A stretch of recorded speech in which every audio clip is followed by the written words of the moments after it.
அனைவருக்கும் வணக்கம். நான் உங்களில் ஒருவன். இப்போ இந்த பதிவு யாருக்குன்னா, அதிவேகமாக டூ வீலர் ஓட்டுறவங்களுக்கு நண்பருக்கு தான் இந்த பதிவு.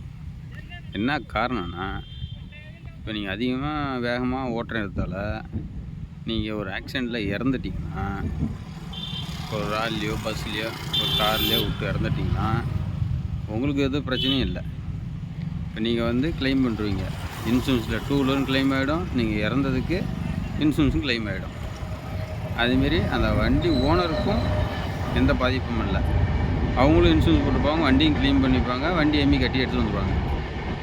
இதுக்கு யாருக்கு பாதிப்புனா, நீங்கள் ராலியோ கார்லேயோ ஓட்டுறாங்க பாரு, அந்த டிரைவருக்கு தான் பாதிப்பு.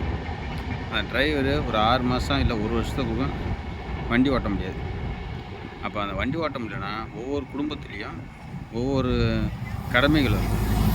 இவ்வளோ சம்பாதிக்கணும், அவங்களுக்கு சீட்டு பணம் இருக்கும், குழு பணம் இருக்கும், குடும்பத்தை ரன் பண்ணணும், இப்படிலாம் நிறையா பிரச்சனை இருக்கும். ஆனால் அவங்களால டிரைவர் தொழில் தவிர வேறு எந்த தொழிலும் தெரியாது. அப்போ தெரியாத பட்சத்தில் கொஞ்சம் இருக்கப்பட்ட ஃபேமிலியாக இருந்தால் கொஞ்சம் ரன் பண்ணுவாங்க. இல்லாத ஃபேமிலியாக இருந்தால் அந்த குடும்பம் ஒரு 10 வருஷத்துக்கு பின்தங்கி போயிடும். 1 வருஷத்துக்கு அவங்க வண்டி ஓட்ட முடியாத, ஒரு மாதத்துக்கு தேவையான சீட்டு பணமாக இருக்கும், குழு பணமாக இருக்கும், இதெல்லாம் ரொட்டேட் பண்ணுறது, கடன் வாங்கி ரொட்டேட் பண்ணுற மாதிரி ஆகிடும்.